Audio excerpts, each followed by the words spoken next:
Everyone loves a prodigy. The football world cannot get enough of them.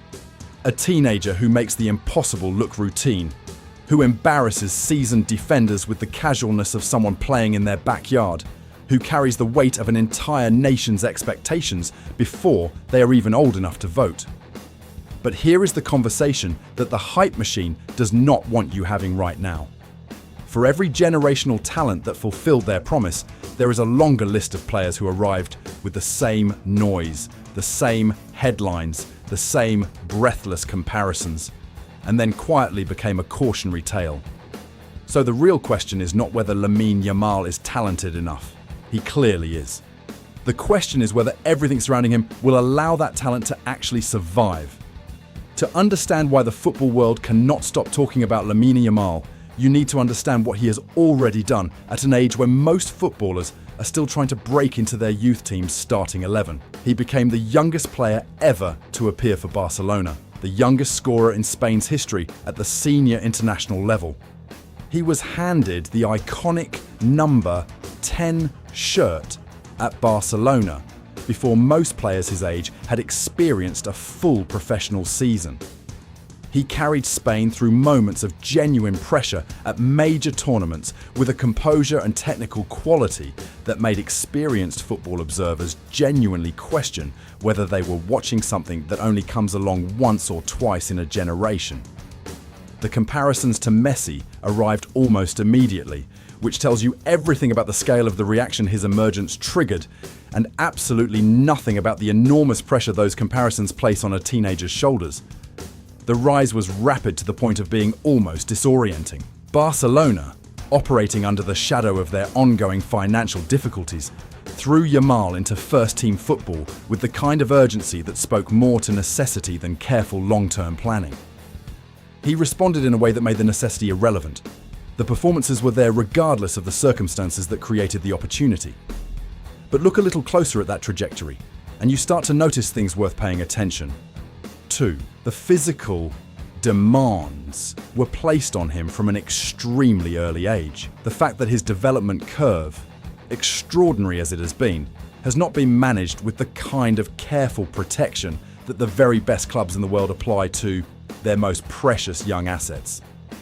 Barcelona needed Yamal, and when a club needs a teenager that badly, the teenager's long-term well-being and the club's short-term competitive requirements do not always point in the same direction.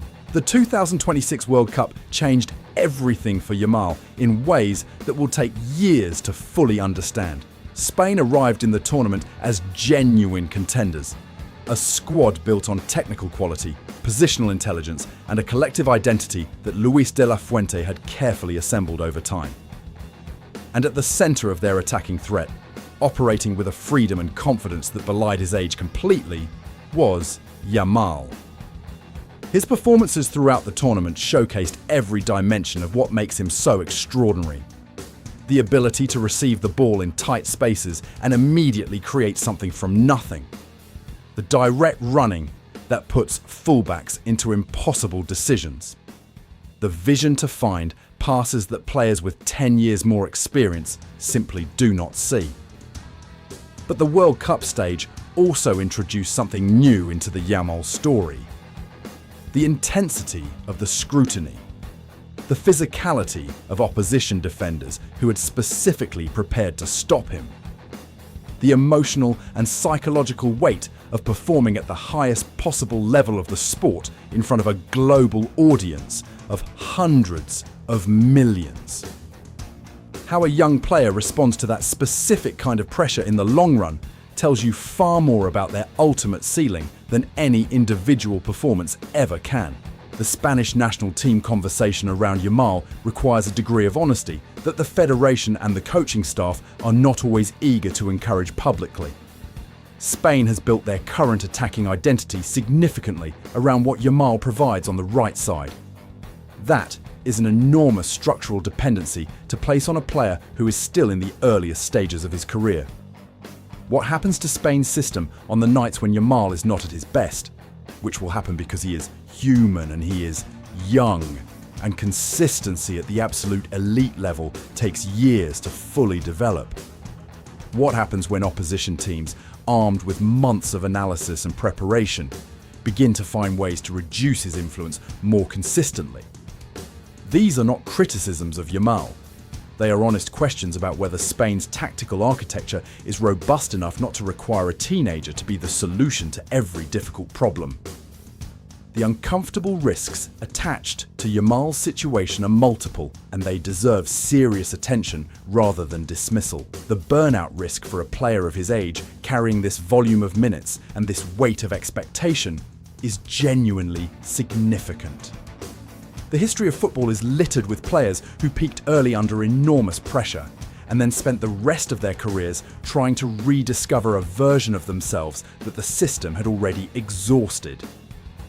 The injury risk compounds with every additional month of heavy minutes on a body that is still physically developing and has not yet reached the physical maturity that allows elite players to absorb the demands of a full professional season consistently.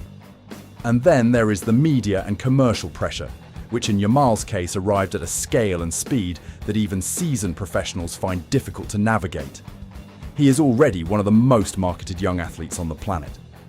The noise around him is constant, invasive, and completely indifferent to whether it is actually good for his development as a footballer and as a person. Barcelona's situation adds a layer of complexity to all of this that cannot be ignored. The club's financial position, despite ongoing restructuring efforts, remains delicate enough that decisions around its most valuable asset are never made in a purely sporting vacuum. Yamal's contract, his release clause, and the commercial revenues his presence generates for the club all create a situation where Barcelona's institutional needs and Yamal's personal development needs may not always perfectly align. The vultures are already circling.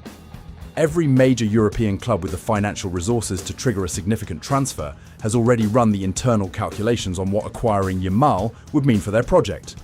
Real Madrid, Manchester City, Paris Saint-Germain. The interest is real, the money is available, and Barcelona's financial vulnerability means that the wall protecting their most important player is not as solid as they would publicly like it to appear. The future paths from here divide into three distinct possibilities worth examining seriously. The first is the superstar trajectory that the entire football world is currently assuming as a default. Yamal continues his development at Barcelona, adds physical maturity to his already extraordinary technical foundation, wins major trophies domestically and in Europe, collects Ballon d'Ors, and fulfills every superlative that has been attached to his name since he first appeared. The second path is the stalled development scenario that nobody wants to discuss. The minutes, the pressure, the physical demands, and the weight of expectation combine to produce a player who plateaus significantly earlier than his talent warranted and spends his prime years being described as someone who never quite became what everyone thought he would. The third path is the shock twist, a departure from Barcelona, driven by financial necessity on the club's side, a move to an environment that may or may not suit his development, and a trajectory that takes completely unexpected shape. Here is what makes the Yamal story genuinely different from every other young player conversation happening in football right now. The talent is not in question. It has never been in question.